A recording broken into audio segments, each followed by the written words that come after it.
Hi, everybody. I am feeling very nervous because this is my first time that I am presenting at LAC, and I am very, very grateful that you showed up and that you invited me to do this. And I am excited to present you the findings from last year, horrific year for everybody. Um, I am coming from Washington, D.C. I am vice president at the Jefferson Institute, which is a nonprofit. And we are a contractor of DoD and research and development. And for the difference of many of the participants here, I have a feeling that I really should first explain a little bit my background, because coming from a military background and military education, it's a little bit different than from university and civilian education. But if you feel that you already know that's just like you can skip that part of, of my talk. First of all, the military learning environment, it doesn't mean necessary only the formal education. And I had actually someone yesterday ask me, so I guess the military doesn't have a high dropout rate. And that's really true. But it's not only about that, and it's certainly not the only model which can be applied. The DoD conducts research, development, testing, and evaluation, and supports for its mission requirements. And DoD acquires 41% last year, more than 41% of all federal appropriations for all the science and technology for U.S. So that gives you a glimpse into the portion of research and development, which is a contribution which is done in within the umbrella of DoD research and development. So now go back into the one of the major major projects which concern my talk and certainly my work is the development of something what was way back then in 2010 called Next Generation of E-Learning Standard.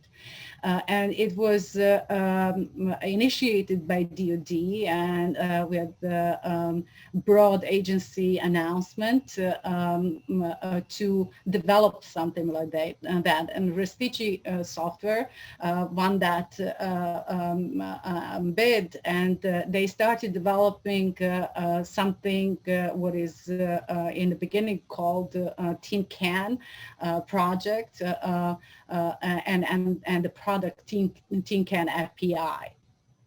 In April 2013, it was the first official 1.1 version with, and by of the Tin Can API, and by that time it was already several dozens of implementers of that e-learning standard. And at the same time, it changed name into Experience API, or short xAPI. If you if you knew about all of this, just like forget about this. But I just like had a feeling that a whole lot of people don't understand and don't know the history about all of this. And that xAPI was basically created to allow everything what could not be tracked in learning ecosystem earlier with the existing standards of SCORM and others. So that's about background. So what is the iFest?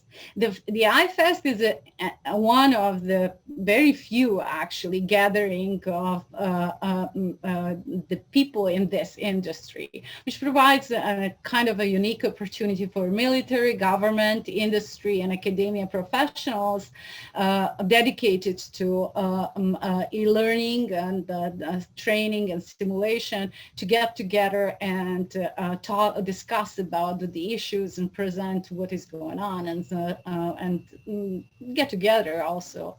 And it's usually once it's an annual event in August every year in Washington, D.C. And it stands for science and technology and innovation, instruction, implementation, and so on. So you all know how the last year got, and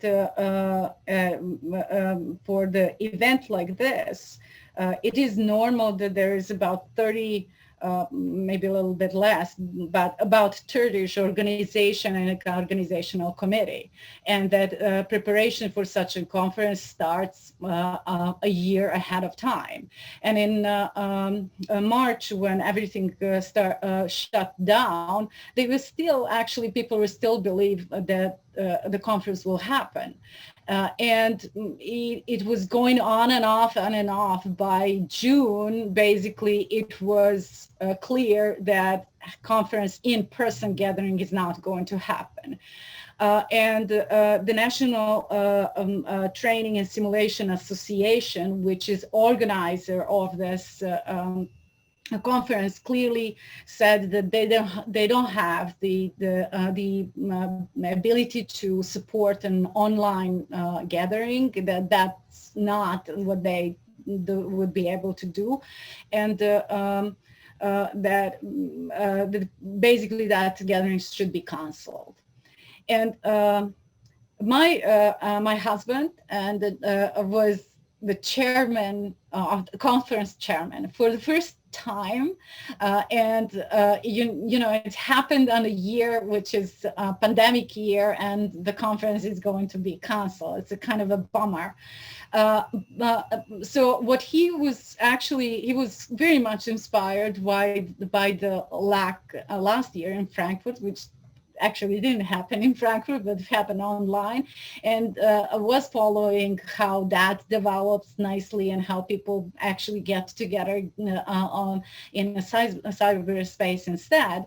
And then he was pushing the committee to search for volunteers. And naturally, he turned to his own team and said, here, we will volunteer to develop the platform.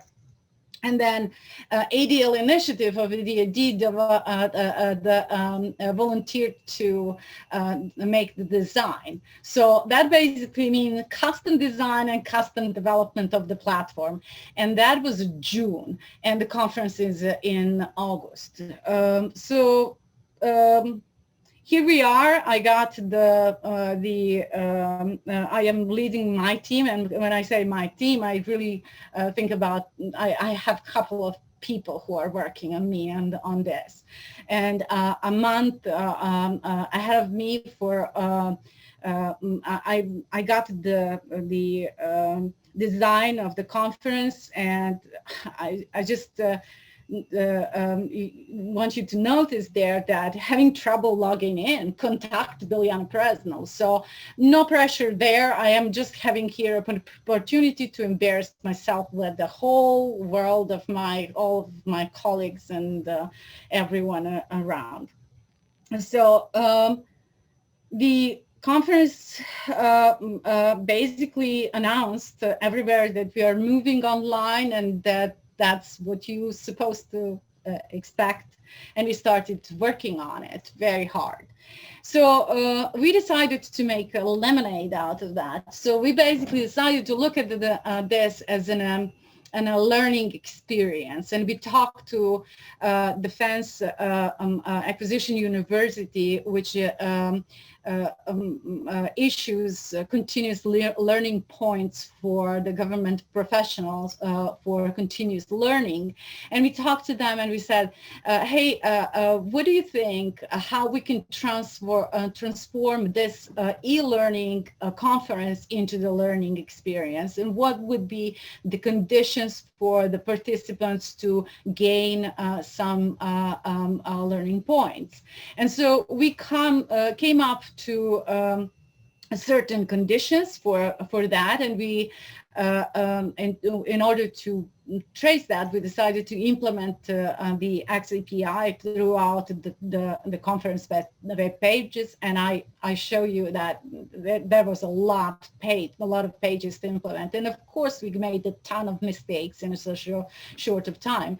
But to be able to do that, we used, here I just put these all open source, freely available resources. You can find online, first of all, xAPI, right, and the standards and how to write it and all of that.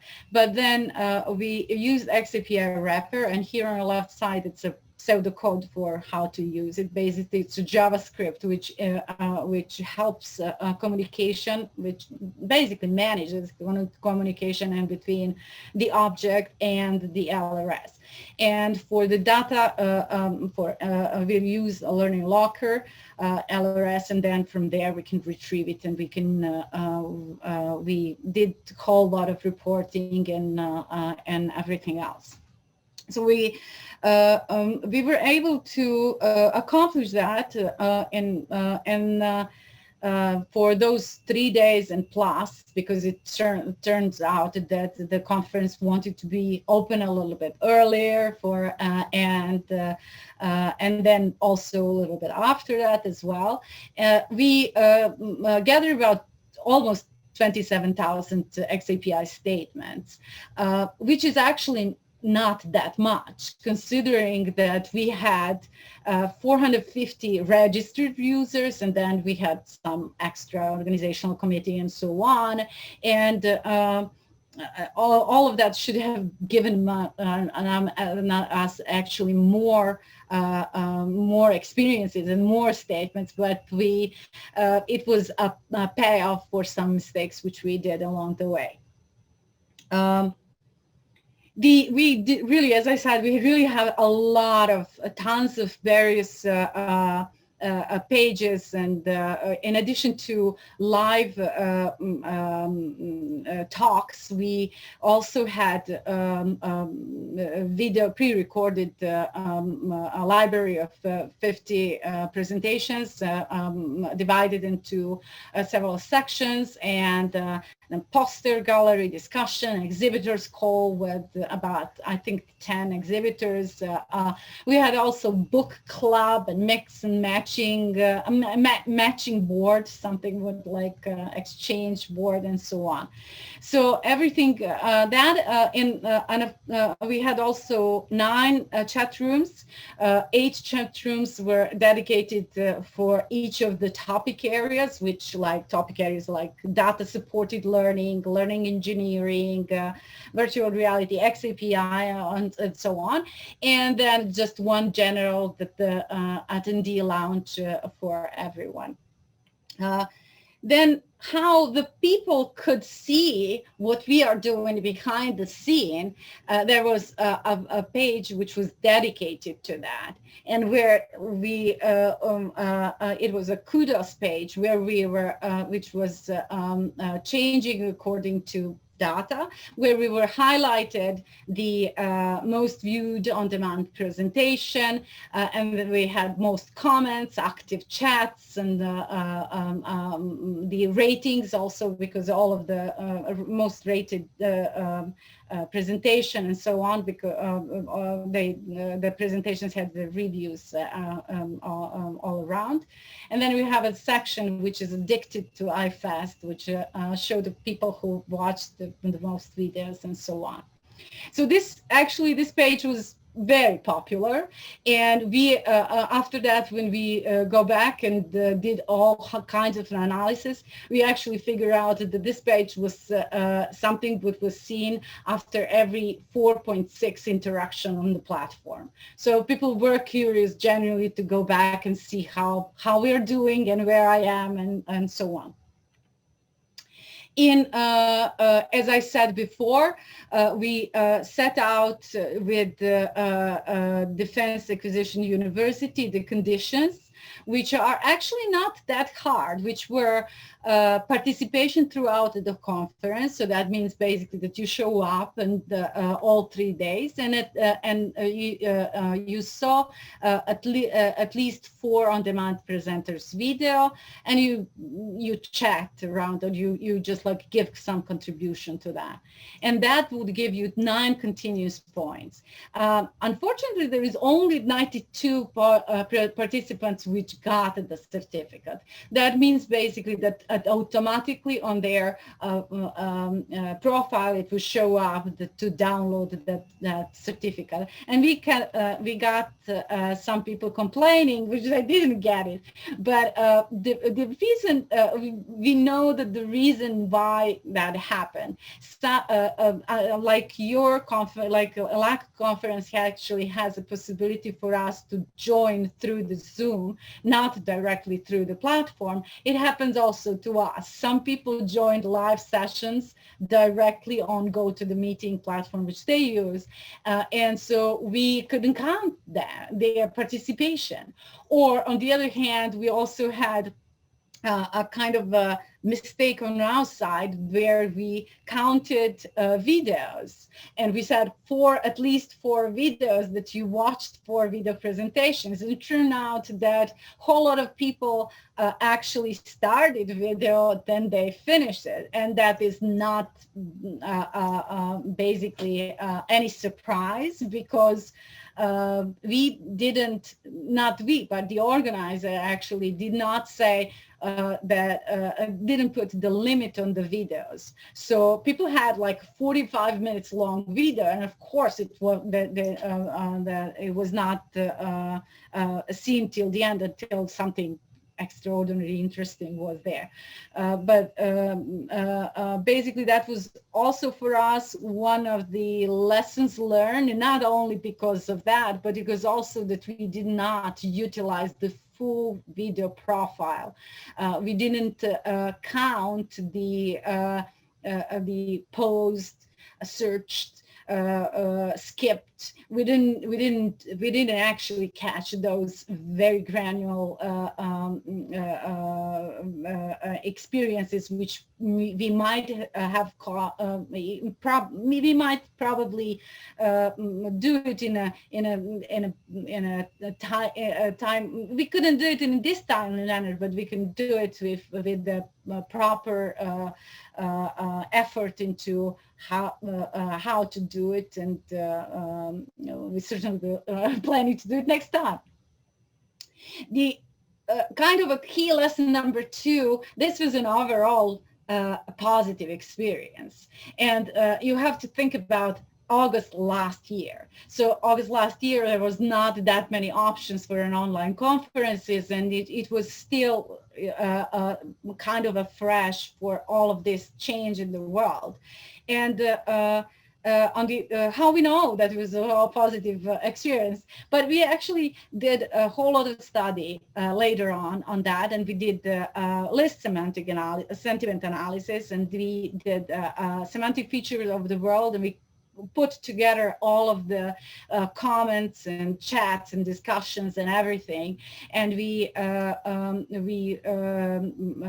compare it not only to positive, negative, but we also find some very arousal words. They are very on the top, like these 10 over here, like learn, good, love, happy, answer, curious, idea, game, world, people. So these are almost 10. I'm not going to go very deep into this, because we actually will be publishing soon another study connected to this semantic analysis. So but that was certainly one for us. That was a surprise that everybody were happy about the experience, and it was fun experience. That was good enough for us in that moment. And unfortunately, as I mentioned before, we did heuristic testing. We did all kinds of testing. We did, of course, security testing, because it's government military relations, and we were very much care about security and all of that. But we figured out that actually all of that has to be reimagined to align to more granular learning objectives when you are targeting an event like that. So going back in time, we figure out that we could have done something completely different. Like that video example which I mentioned, but also there are some other hiccups on the way. That yes, every click counts, but not all the clicks are created equal. And we did have like 10, I think, or more than 10, and all of these listed: attempted, attended, commented, completed, exiting, so verbs of and interactions. But I think that we could have played a little bit better in context and objects combination all around, and which for sure is a kind of a good lesson for us to learn for the next time. If you're asking what is the next step, we are actually will be publishing a conference profile, online conference profile. And when I was writing this practitioner's report, I wrote down that with this lesson and with the pandemic still preventing full-time face-to-face gathering, we might have much more opportunity to use it, and more than we imagined a year ago. And that actually happened. We got invited to do another smaller conference actually this year, where we would like to improve some of the steps which we didn't do before, and implement the conference profile and come out with the research after that, which would be more complete, I would say. Now this time, I would say we know what we are doing for the difference of last year.